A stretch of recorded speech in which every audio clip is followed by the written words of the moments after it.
ئیسماعیل مستەفا ئیسماعیل لە ساڵی 1950 لە بامەڕنی لەدایک بووە. بۆهۆی ئەوەی لە تەمەنی 13 ساڵیدا بۆ بە پێشمەرگە وەکو پێویست نەیتوانیوە بچێتە بەرخوێندن.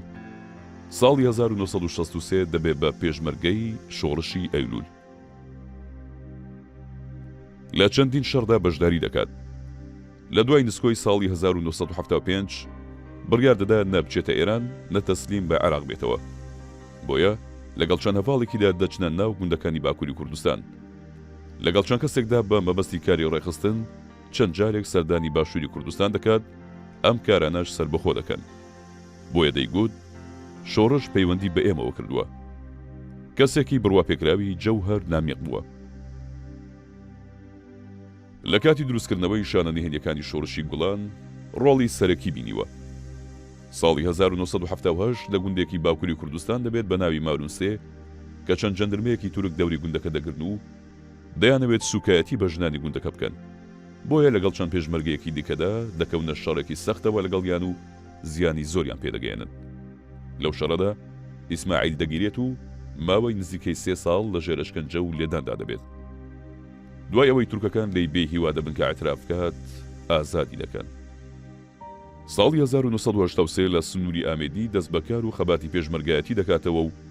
هەتا وەکو هەڵمەتیان فالی بادینان دەست پێ دەکات و ئەویش ئاواری تورکیا دەبێت. لە دوای ڕاپەڕین دەگەڕێتەوە بۆ دووهۆک. وەک پێشمەرگەیەکی سادا خانە نشین دەکرێت. بەداخەوە دواتر تووشی نەخۆشی شێرپەنجە دەبێت. هەر بۆیە لە کاتی تۆمارکردنی بەرنامەکەدا بەهۆی سەختی نەخۆشیەکەیەوە نەیتوانی بەردەوام بێت تا لە ڕۆژی 13 سەی 2022 کۆچی دوایی کرد. بینەران و بیسەرانی ڕوودا و سڵاوتان لێبێ، خۆشحاڵم لە بەرنامەیەکی دیکەی پەنجەمۆ لەگەڵێەوەی بەڕێز و خۆشەویستدام. لە بەرنامەیەم جارەدا میوانداری پێشمەرگەیەکی دێرینمان کردووە کە ئەویش کاک ئیسماعیل مستەفا ئیسماعیلە کە هەر لە تەمەنێکی لاوێتیەوە بووە بە پێشمەرگە و دواتریش لە دوای نەکسەی 1975 یەکێک بۆ لەوانەی کە هەر لە سەرەتاوە جارێکی تر پەیوەندی کردوێتەوە بە شۆڕشەوە. هەروەها ئەو لە ئەنفالەکان و دواتریش لە تورکیا بۆ ماوەی نزیکەی 3 ساڵ زیندانی دەبێت. لەم بەرنمەیەدا ئێمە هەوڵە دەین کە چەند لاپەڕەیەک لە ژیانی ئەو هەڵدەینەوە و شایەتی لەسەر کۆمەڵێ ڕووداوی گرنگەدات. بەخێر بێ بۆ بەرنامەی پەنجەمۆر. پێم خۆشە کە لەوێەوە دەست پێ بکەین، لە بامەڕنێەوە دەست پێ بکەین. باسی زارۆکایەتی خۆت و باسی سەردەمی مناڵی چاوە دەرباز و خودی وەختی مانۆلی مەدرسەی بووم، مەدرسەت خوۆن، حتى شەشی مەدرسەیژی من خۆندی سەرەتایی. بەڵێ 6 گەشتمە خۆلی خۆ محەممەد باشە، بەس لە بامەڕنێ و کاتە مەدرسە هەبوو لە بەلێ بۆمانە قەدیم بۆمانە مەدرسە بوو. بەڵێ لە قەدیم بەزەو دەم گوند بوو یاخود ناحیە بوو چی بوو؟ گوند بوو، بەس گوندێکی گەلێکی بووژ بوو. بەڵێ و هەمی وەختیشی مەدرسە لیا بوو. بەڵێ بەلێ ئەو ئاکەنجیوی یاخود دانیشتوانی وە هەموو کورد بوون. بەلێ هەمی کورد بوون و گوندێکی گەلێکی بووژ بووژی. بەڵێ باشە، بەس دوایی چۆن پەیوەندیت کرد بە شۆڕشی ئەیلولەوە تۆ لە تەمەنێکی منداڵیە؟ بۆ منداڵی خۆی من مەدرسە خلاص کە 63 گوتە من نهێژی من گوت ئەس دارێم دەجێکێتەشم تو بتەنێ نەشێجیکت خۆشووی ئەدە گەلتە بە. بەڵێ خاڵێتە بەرپرس بوو، ینی ناوی چییە خاڵێتە؟ محەممەد حەسەن بۆمارنی. بەڵێ بەێ مەسئول مۆل یەشێ خۆن و ئۆکرە بوو. بەڵێ گەل حسوم یێرخۆنی بوو. بێجازی وەختی چم گازما خۆلێ خۆ پێشمەرگەوتی ئازێ بچیژمەوە حسووی تەلەفۆنە تەمەدەک دۆمن ئینگلیزیە کۆ قۆتیۆ بجی بوو. بەڵێ شۆ پەلگرم هەماژ قەیدکردم پێشمەرگەوی گەلوی حتاس ساڵ بوو ساڵێ مەزم بووی. ئەی مامۆسا و کاتە ینی تۆ لە تەمەنی 13 ساڵیە کەسی تر هەموو لە تەمەنی تەکە پێشمەرگە بن؟ نا یا تۆ بچووک بووی؟ هەم ئەس بچی بووم. بەڵێ ئارە وەڵە کەس تەمەنی منەوە. بەڵێ ئەس خوب هەیکەل بووم، بەس کەوەک تەمەن بچیک بوو. بەڵێ مامۆستا تۆ چی لەبیرە ئەو مەسەلەی بە تایبەتی ئەو شەڕین مەزن کە لە ساڵانی 61 و 2 هەتا 3 لەو دەڤەریوەیە بادینان کە شەڕی مەزن چێبوونە کیژان بوون؟ شەرێ بۆ دینۆن ئەو شەر بوو بیرێت من وەختێک و مەڵە مستەفای ڕەحمەتی ئەوەتیە بۆ مەرنێ و چویە تاڵ بۆ زبوویە مەحەمیدەوەی. بەڵێ او البيرو مو كافيدي البيرو منين باڵێ تۆ بۆ خۆت لە بیرتە کە مەلا مستەفا هات بله بۆ بله البيرو منه باڵێ بله چاوا بوو ینی چیت لە بیرە خود افخو ظلمه كي جلك بسام بون يعني باڵێ بهيبات بو اجي بتجي بون بس تونا سر بون ما جي روسيون قلت هرن قلت باز بين محمد وغيوتي حتى فني بقول يكاتيا طنيرا كو جريجي دو بيجي قودي بودي باڵێ چونا طالبو باڵێ باشە کاگی ئیسماعیل حکوومەت ئەو کاتە ینی بەچی هێرش دەکرد چاوا هێرش دەکرد لەسەر پێشمەرگە چاوا بەرسم دەدا ینی حكمات هيرشتكر بس عشان متى وقتي طيارة حكمات العراقي عشان متى بشيوم تفانجو بيخن باڵێ قالك سلاحي كي يبيسروا برها بحكمتي مقاومة كو زيادة جي بيش ما جاي تكر بوقت يجي قال باڵێ بله ئەی چەکیوە چاوا بوو چەکیوە بێسەر و بەر ودي نەبوو تشيكي ما يبيسروا بربو برنو بون انجليزي بون بولندي بون باڵێ انا والله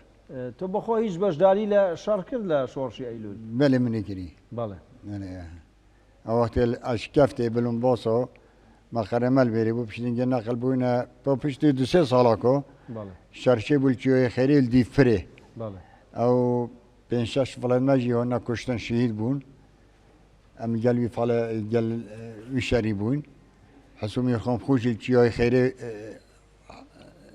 قال شري بو بلا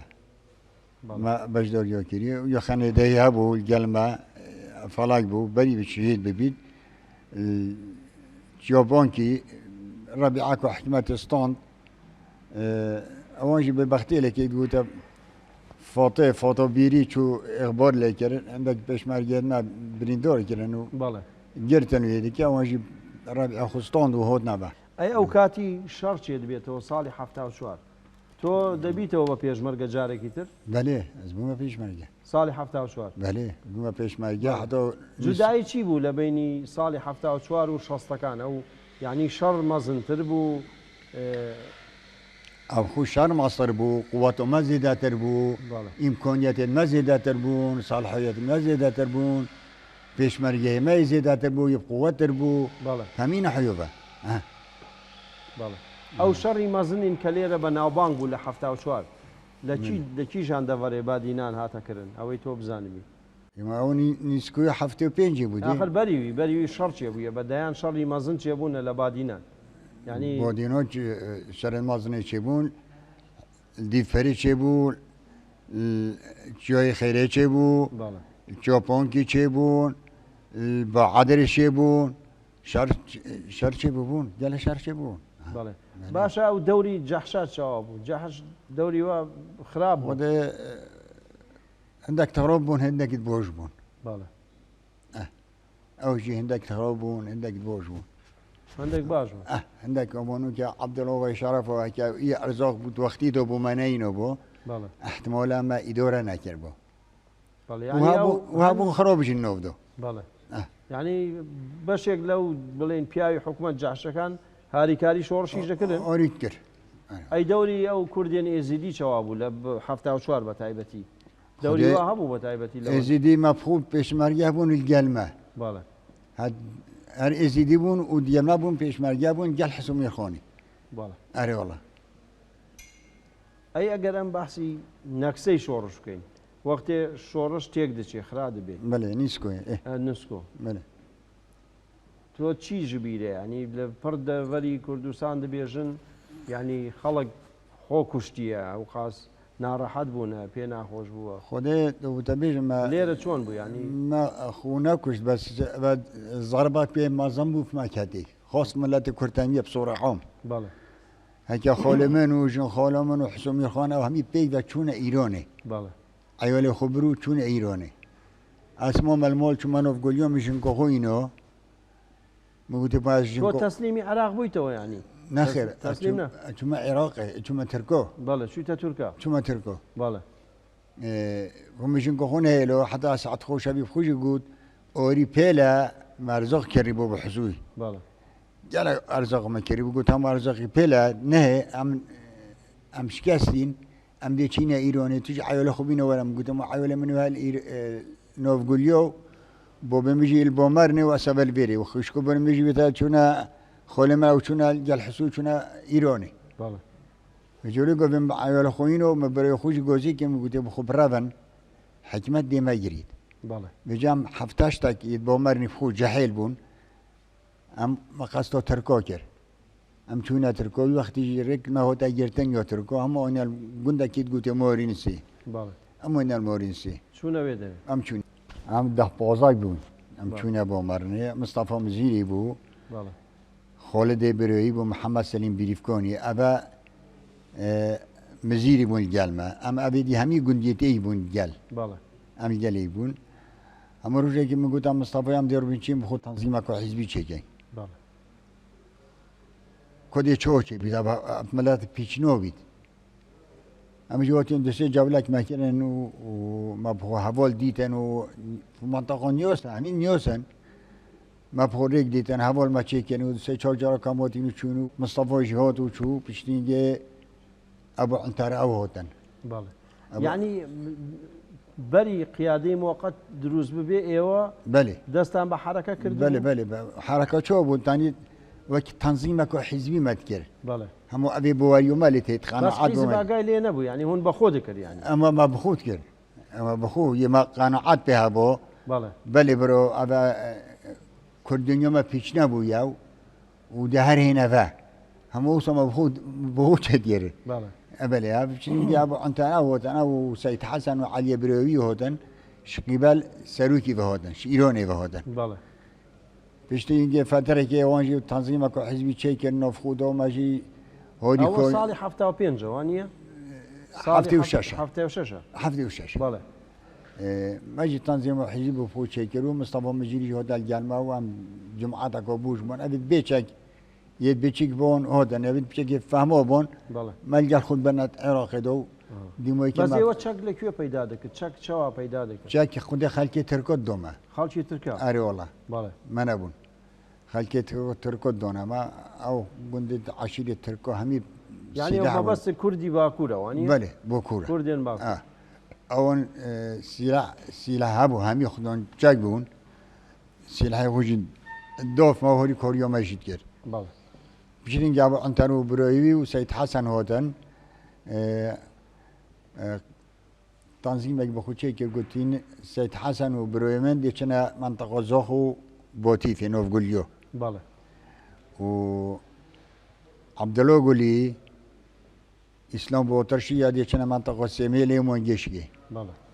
گوتم دوی دێچە منتەقە کۆنیمۆسێ بۆمەرنێ و حتى بۆمەرنێ و سەرسنگێ ئۆمیدیە مستەفا مزیری دێچتە منتەقە شێخۆن واتریشی جامو سون خودم بخوچه کردن وسو با پشتینگه مفرزه جو داخل بون و وکی اشکرا و حزب ما اشکرا بکم حزب که ایو آبده نه شورشی بله یعنی پشتی قیادی موقت دروز بو او ابو عنتروان هاتن یعنی بریوی هاتن نه ابو عنتر او هاتن شیرونه هات نویری هر وان نماریسی گنده عمله گنده که با کور بو امو منالویره او بجا پیشتی اینگه گنده که دیه بو سر حدود ترکا بود گوته اسوی جانگیر همو مقر خودانو بو ویره که جاره که حوجه ببانه همی الویره کن بون جوهر نامق جهاته ویره باشا کاک جوهر نامق و کاکەریم سنجاری وانە کەی هاتن ساڵی 76 هاتن دیمایگە 76 دیمایگە بەێ کەریم شنگۆری جوانۆمەق و سۆمی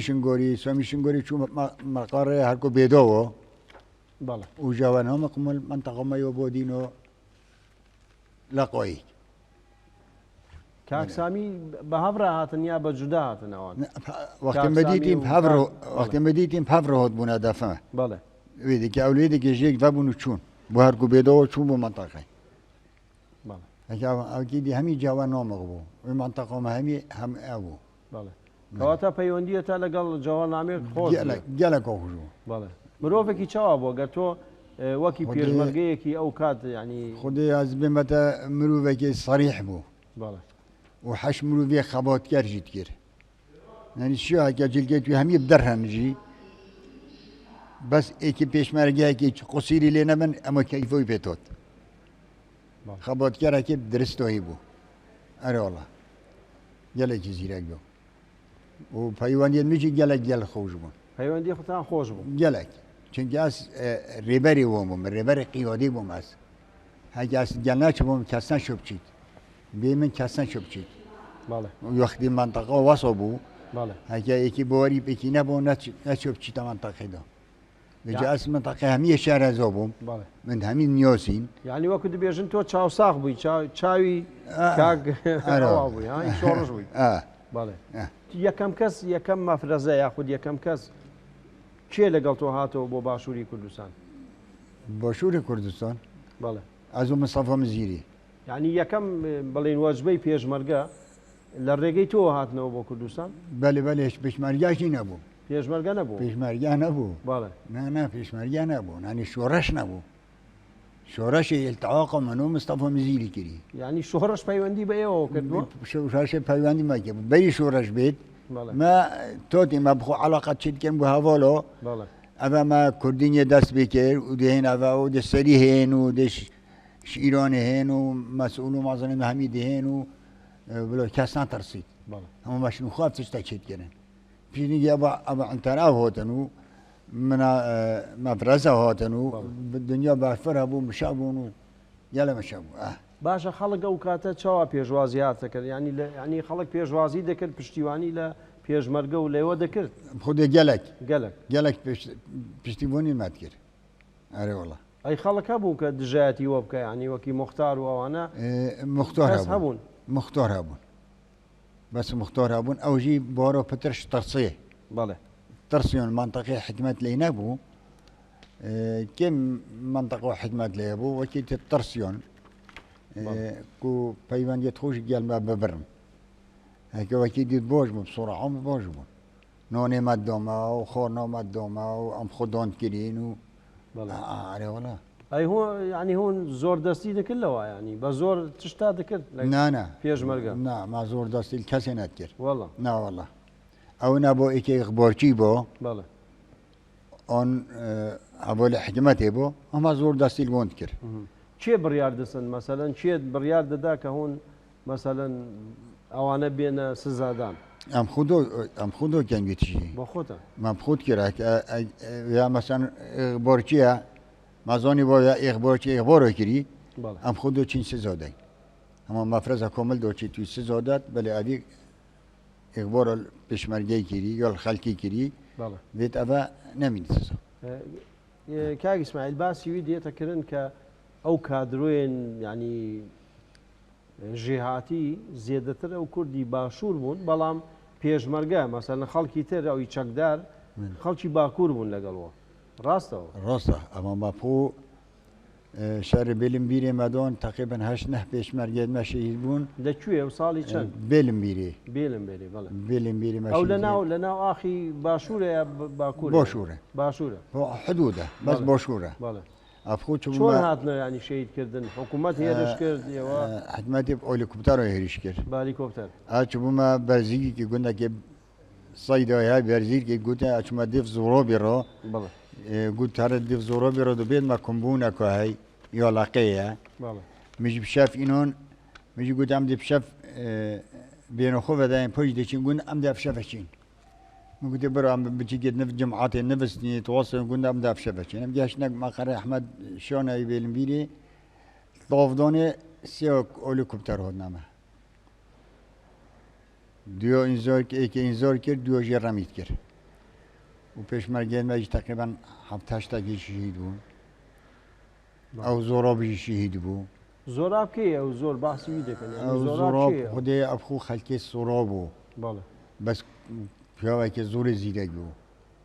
اره والله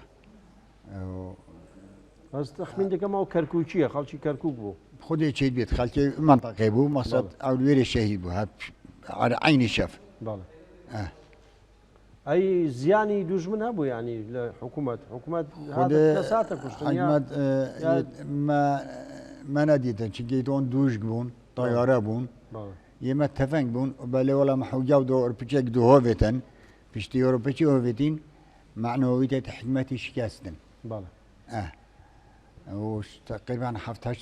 بيش مرجد ما جيشيت كرن بله أري والله كاج إسماعيل هون مقر هبو مقري ثابت يعني بارقاي وهبو بله بله ما هبو بردوامي للدفريق بله بله ما يا هبو دهات ندسون أنا ما هبو توتون شونجي بس مقر شابون أحمد شوناي مقر هبو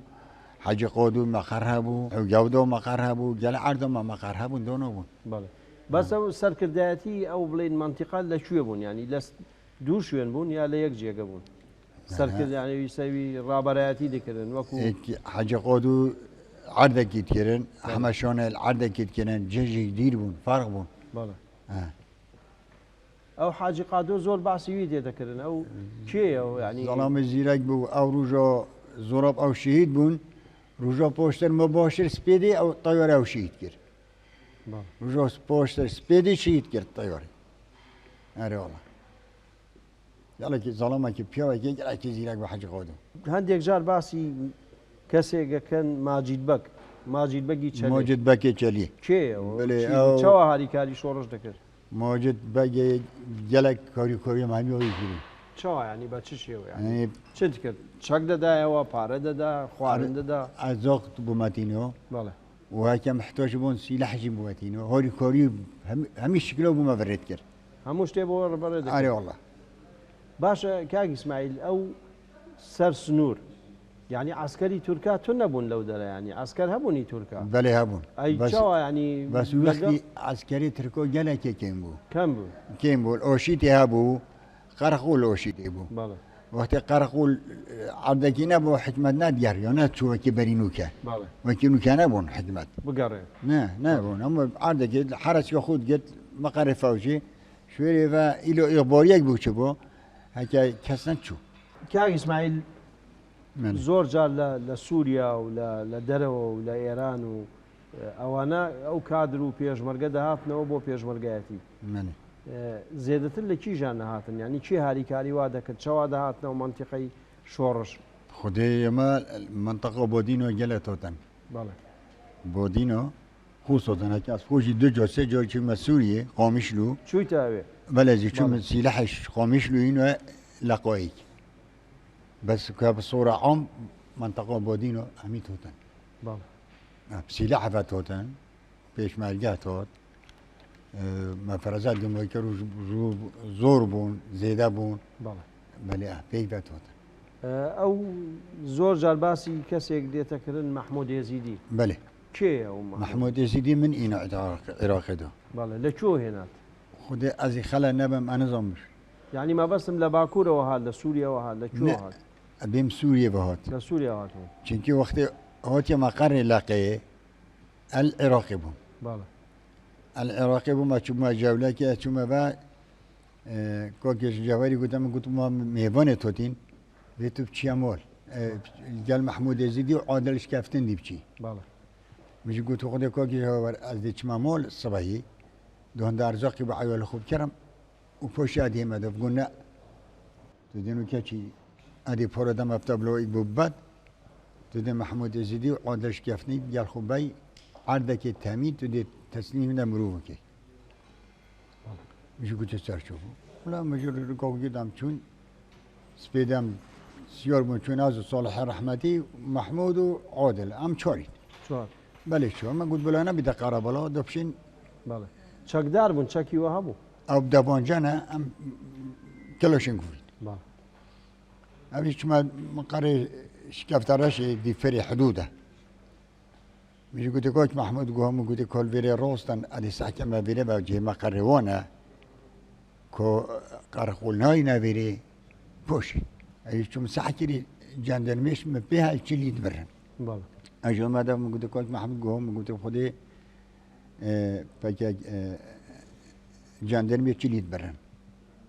جانزم باتشب كام شيطاني كي بيتم هرا وكي بيت مناشا بله يعني مش عنا كيكون محمود يزيدي يزيديها يزيدي أنا والله بله عاجزنا بولتنا لا أنا أسلام بجايو قدام قلت مولا تا قلت محمود أزي قدام قلت الشيطان بيقول أقول خنا ده شيطاني قلت لك هذا سردود قلت لك محمد خدا قصير يعفيك خدا من الأرث فكره هنا أبو قوي جو فتشب كان موجود برو في قوي أبى قارقول خدونه فيري بله وجندرما بسلاحا بس ما تشتكي ما دسيدو أو في كوبوشة أدرهم بري هواشم حتى جندرما جوزي مكير هنا هسيل فيري جوزي كاني بيجنا أم بورتينا أم بورزونينا أو دينو كان بورزونيو هكو هاديت أدربوس ما قوموا دي روس أخو ما يعني أخو تركوه أخو عراقية فوشي يجيو هالسي بيك بدستي دي كنت بيجون وانا قوموا دي ولا جيتشوم دي جان قلت كرو دور قلت ام بورزونينا جماعات يجي بيك بكي الحوا هرسيكو بروان كابرو قلت ام بورزونينا ولا ام داربوز بون شون او جوت ام داربوز بون قلت ولا خوش طريقه هالبجوت موجود هناك وصونا بدي ميره ولا بام شون ويري باشا او كاتا كاج جوهرنامي لناو آخي باكور بو يا لباشور بو؟ باكور بو باكور بو باكور له جولة كه بو باشور هكذا باكور بو هلا يعني مقاري سركي لوي بو مقر سركي باكور بو باشا ما بس كاج محمود يزيدي او تشبو يعني دخواستن تنظيم چیه كان بله دو تنظیم کن هر دو کادرت پیشکفتی بون بله بجبهاتن دو تنظیم کو حزبی چکن مجي ريك نشادو هوال نشادو مقول اول فيري في جندي ابى هوالن اول فيري هوالن وقتها ما يخش فيري خلاص كده كنا فلان عردي او دوابن بجم فريق بابرن دارباز كنا حتى مشينا قلنا كده بين خربنيه ما بين حول مولا حاج ميدي بشاف درجه ما بكر قلت كيم قلت اسماعيل قلت خورزه محمد حسن قلت بله درجه ما بكر قلت برا بعد ما يبون قلت هوتين يشترى في او باشا كاجي اسمع دخواستن بو شو بشن دخواستن بشنا منطقه يزيديه يا شي ما بس منطقه مزيريو بالوريجيريو بريغوري حتى ريكو خولي بينن بله هيدي يعني او كاريبو يشي خوب كان بشتي بله شين بله تشي منطقه حكمت لينابو بله ولا ما جبر مول الحاج مجيد من قد ابرو طرفي مسعود بورزوني بيتودين كودره حزبينا هاكو تنظيم موج دفته خلاص بو مهمو خلاص بو دي بعد حاج حميد بيركيوتي بله او دي ريبربا من هاكو او شويري خلاص بون تشولا بينينا جي شويري او كيفاش او طبيعيونه او ديبان بله اوصو جنب داربوس كان منطقه جو بخو ريكو خديتو هيدي تنظيم اكو حزبي كيلو هردو بي بالجلك او بشتي شهيد بو انيا بله پشتی شهید بو او وقتی شهید بو کانیماس شهید بو بله کانیماس برواری جریو لسالی هشتا كان يا بري سالی هشتا كان الوير شهید باشا كاج اسماعيل يكم چالاكي عسكري ايوه ياخذ لبادينان لدواي نكسه لدواي حفتا وبينش بله چه كردي چون كرا لا شو كرا اول ما شورا شو كري البودين وما كير قندك تقول الشرك كركو بله مال كركو كر كركا بله مال كركو كر هونو كشي كالختوان النفرزيون دود وشورتينه بله قناة وصاك ماستان عند سلاح ماستان دانن افوشي اخبارتي هات كربو بله اجدا كده قندي اخبار كربو مهم او جاش انه بسر قندي يعني حكومت بسر ودا هاديه هون بسر حكومت لا حكومت بسر ما ده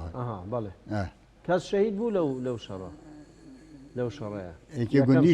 گندی شهید بود یکی گندی ایکی گندی شهید بود اگه پیشوارگی کسی شهید نبود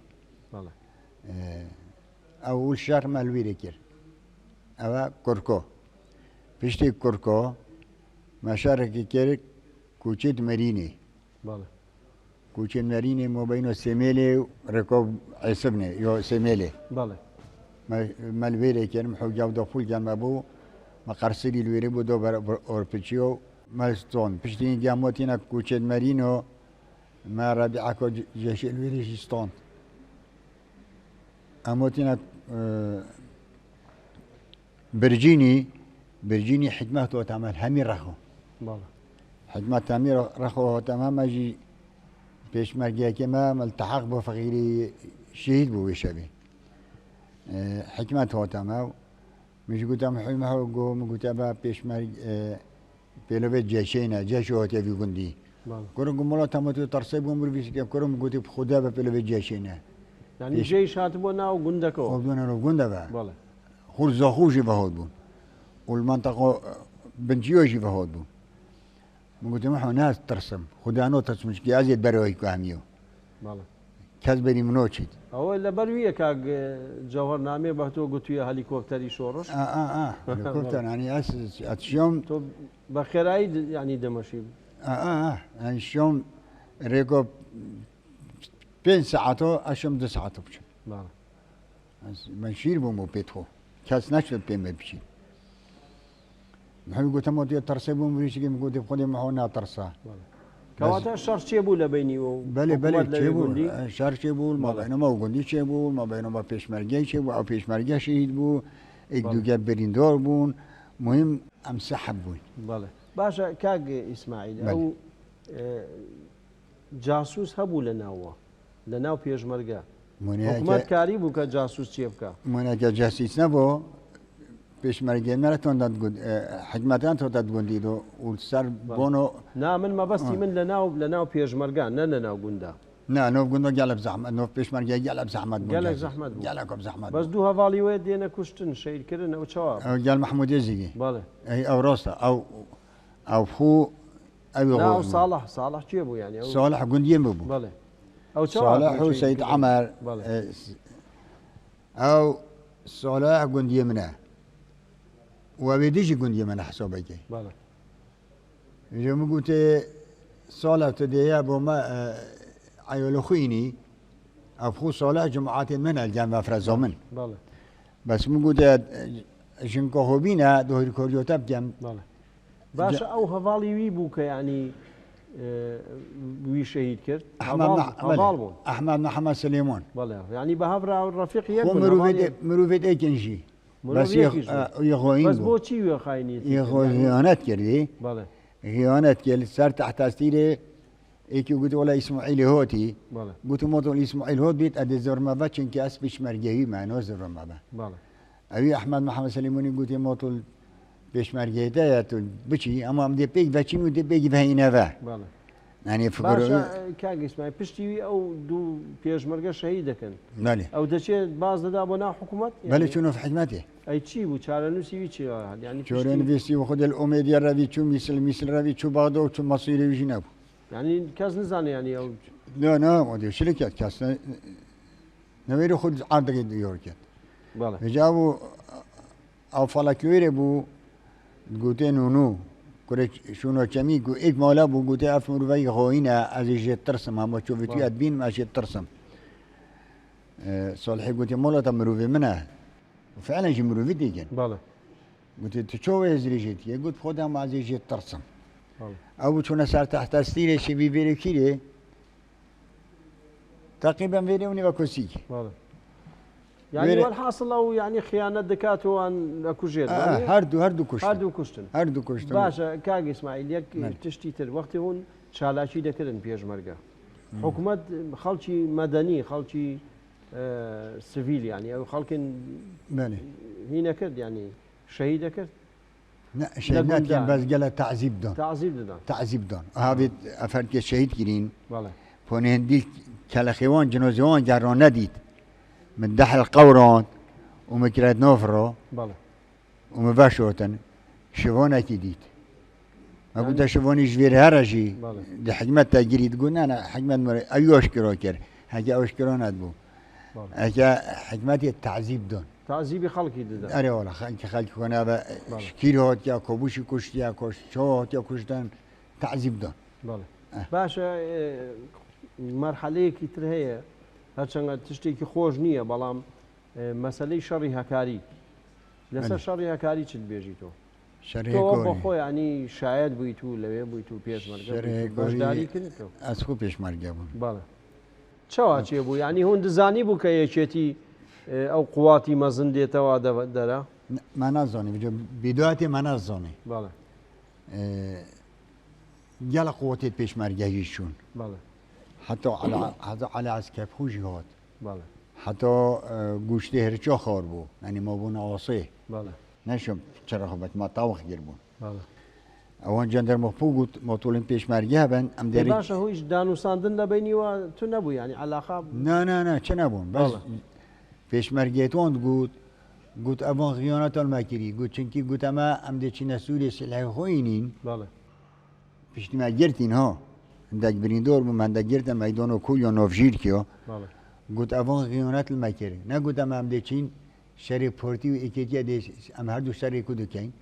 گوگو دەچینە سووریە سلای خۆی نین گو ئەم ڤحیلێتی نۆدی ئۆسۆ خەڵک زۆر هاتە کوشتن خودی هۆ نەکوشتن گیالە بریندۆر بوون وەختی ئەو عەلی ئەسکەری و دکتۆر خالی دووان هاتنەگرتن تۆ بینیوە قەت وا بینیوە عەلی عەسکەمە نەدی نەدی بەس دکتۆر خۆلت ئەو مەدیتن ئەو گەلمە هۆتن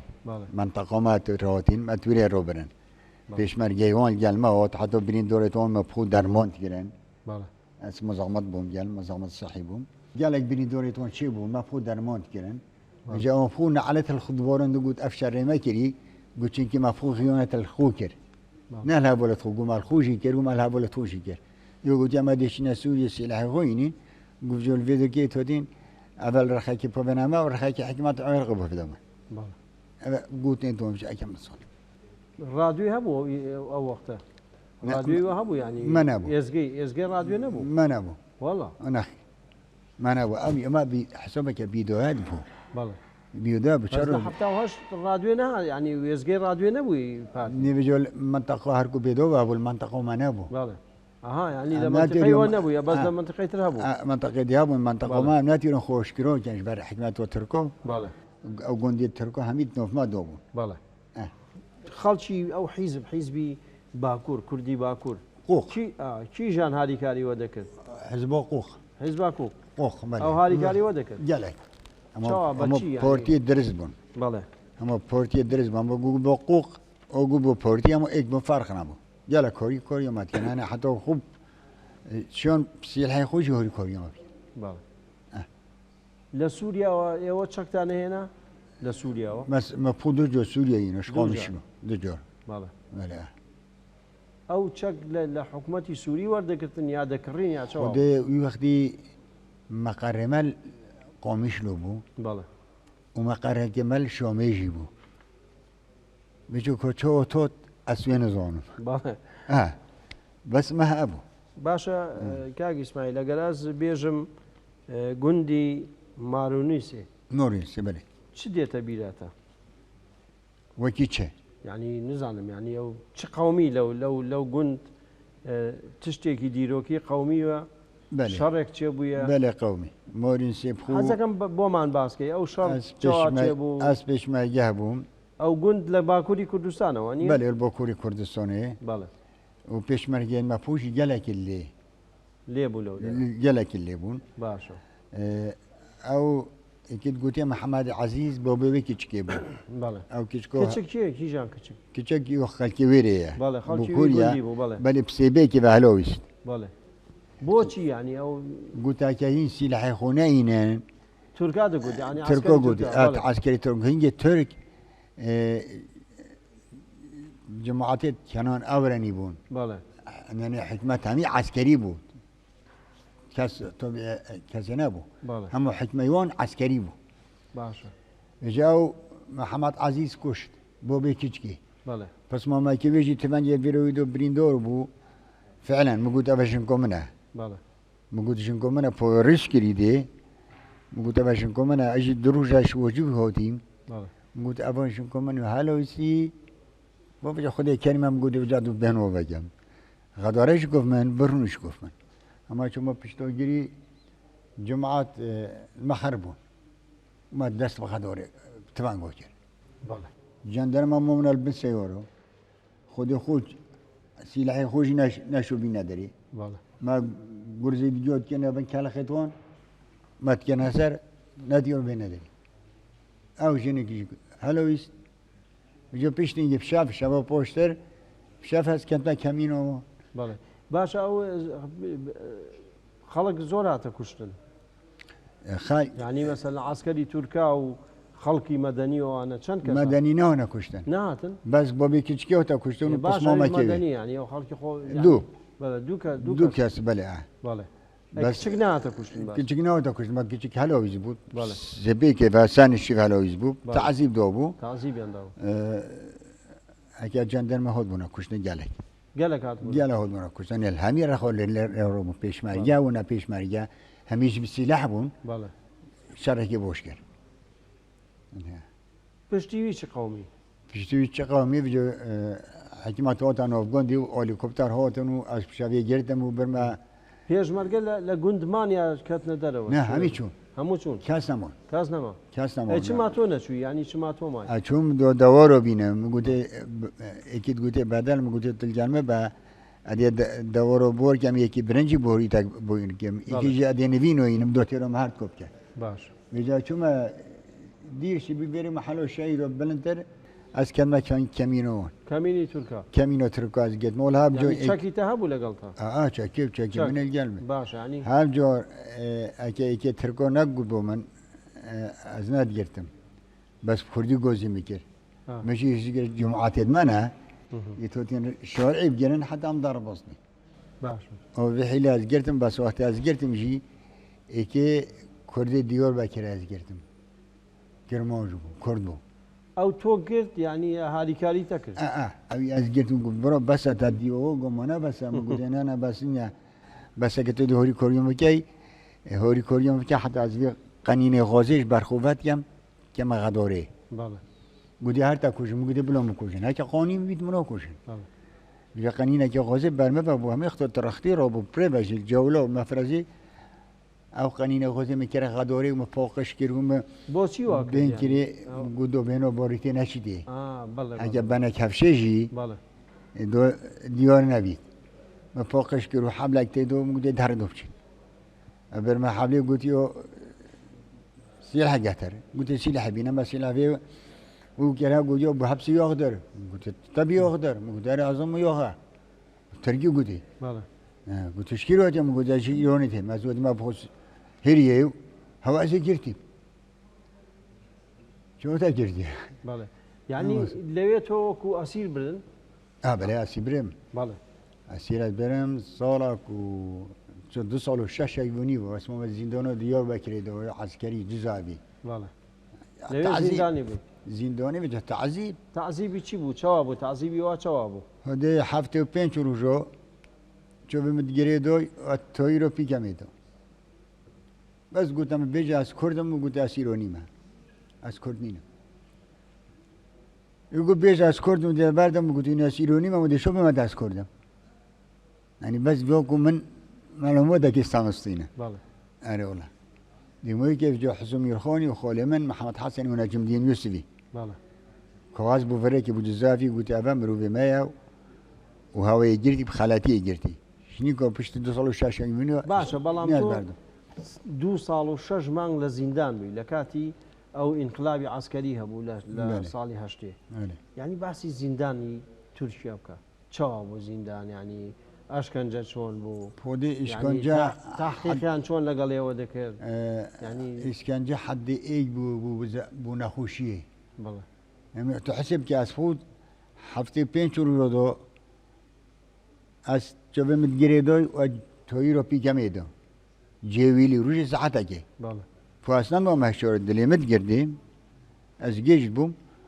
هفته 5 روز رسم که خود بیده چند عذاب بله. و جاس گله کوشی چیتر بو لقال يعني لو خراتلي شبو اشوان جا خربت حوشو بله. حوشو مروف لاشيونت كرت بطليدو يعني تعذيبني شغل جد او كردي باكور بون كذا هاتنا تعذيب كرن هاي باكور بون هم اهلمون حزب حقوق بو بله. هذول تو لوي شيدي لزندان كسي ناس كريين باكور بيني مديد احمد ترك احمد ترك بيني احمد ترك نور الدنيا المصاف هر دو ملات وكيلي بون بله. هر دو مدنيوسين بري بين اجرتين جي مدنيوسين بله.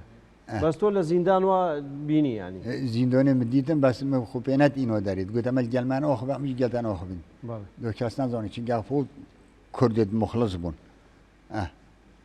بله. اي باشا يعني تو لشي دترساي كتو تسليمي عراق كان يعني انا ترسم كنت تسليم عراقي كان بله. لو مخو كرا إيراني لما هو ناكر بإيراني العراق مخندقيني دوم كوجي بەڵێ ومودة قتل سان ما بودي چاوە هاتیتە بەردانی إيراني بردم ئیران إيراني از بردم یعنی چۆن چاوە ئیران تۆ خالمه هات و مسعود بارزاني هات و اوان همي مەسعود بارزانی هات بۆ تورکیا نه غير از وسطایی بگم که حد از بردم ئاها بەڵێ قال قلت ابا مروف ميا وبخالتي جيتي يشوف خويري يبكريدو يخلدو بەڵێ لە محکەمە چیان لە تۆ پرسی چیان بۆ محکەمە چاوا هشت محكمة شومي هشت محكمة جي قلت من تو بيش مرجعي وتا جندرميت كشتينو تو الجندي ما وفعلا جي الجندي وهم بەڵێ مد قلت قات الجندي هوانينمو بيش مرجع جنينمو نينو ئەی کەس هەبوو ئیخباریتەکە ینی شاید بێت لەسەرتە شاهد شاهد چه بو؟ دويت جندي اكيد قلت عبد الكريم بەڵێ اكيد قلت عز الدين بس عز الدين زيكو استغاله خودا بس عبد الكريم ما حتى بكا كوكوش تيجي بەڵێ عبد الكريم ما صار حكمه هو بۆچی ینی بۆچی ینی شایەتی دەدا ینی لەبەر چی خذ يبون من الدفاع الشعبي ولا وين كيبو مناش يخو يجربون أري والله وبخذ أنو كجي شو خذ جرازي بيت يميني بس أنو كجي دين دوني من ما بارد دوني بەڵێ بەس مەبەستی چی بوو دەخواست ینی تورکە هاریکاری وی بکەن پارە بدەنەوی ینی بۆچی ینی وانا فعلا تشتكي وصاي هيكو ما بسوي هيكو كو حكمة بروب داتي كو خو خلاص كان ما بيخيدي كو مسألة شوية بەڵێ يا عبد الكريم أو فجاكي أو كشت بەڵێ بيشتهشت محكمة أجي شوم بشتيجي محامیتە هەبوو محامي ما هبو بس موجودة محامي نهد وكالة مداكية جوانهم يخبون ببرجربو بەڵێ موجودة نهد محكمة مدو شكي من إفادة كيف خويدوي شو إفادة شيء متشترين قلت شو قلت من هو قلت يقول هم سنة دي بقول شو نشترين تو پەیوەندیتە هەبوو ینی لەگەڵ کاک جەوهەرنامی خۆوە أري شو يعني هو بناء بورش يبون بريد كرن ئەها جور ئەو ماوەی 2 ساڵە هەموو لە دیاربەکر بووی تۆ هم الديرة بكربون لە دیاربەکر بله هم الديرة زیندانی دیاربەکر چاوا بوو ینی خود زندان ديار بكر عذابه او وقتی وصبوا جزابي بو ئەم باسی جزابي بو حكم عسكري بو هم تشت حسكي بدوي كان خەڵک زۆر هاتبوو نەگرتن گلک اگو نگردن یعنی کسان گفت ابی باش ابی خراب اما ایک برود دانه بر افخوش دشمنت ملت کرد بون وقتی کنان ابرم بو دشمن حکمت کردی بو ینی پشتیوی تۆ هاتیتە ئێران بله هم ایرانی چون اصفهانه سه ماه اسمام الوری معیال خوینو جر گدی هم داشت نفشورش هاتی تۆ بۆ ناو زۆر باشە ئێمە لێرەدا کۆتایی بەم خەڵقی بەرنامەکەمان لە هەڵقەی داهاتوودا باسی کۆمەڵێک بابەتی ترەکەین بە تایبەتی سەردەمی ئەنفال و ینی کەمپەکانی ماردین بە تایبەتی کە تۆ لەوێ بوویت بینەران و بیسەرانی خۆشەویست بەم شێواتی نەکۆتایی ئەڵقە ئەم جارەمان سوپاسی و تێلیژیانەکەین کە ئەم بەرنامەمان لێ تۆمار کرد پێکەوە پرۆمۆی ئەڵقەی داهاتوو دەبینین و بەخواتان ئەسپێرم لەسەر ئارەزووی هەموو میلەتی کورد عملەی ئێران چۆن بوو لەگەڵیانە ئیشیانەکە لیشیان پێدان وقتی جوان نام قیاس بری کردیم گید گوته سعدی عیو شعرین گوته بیتم چه مثل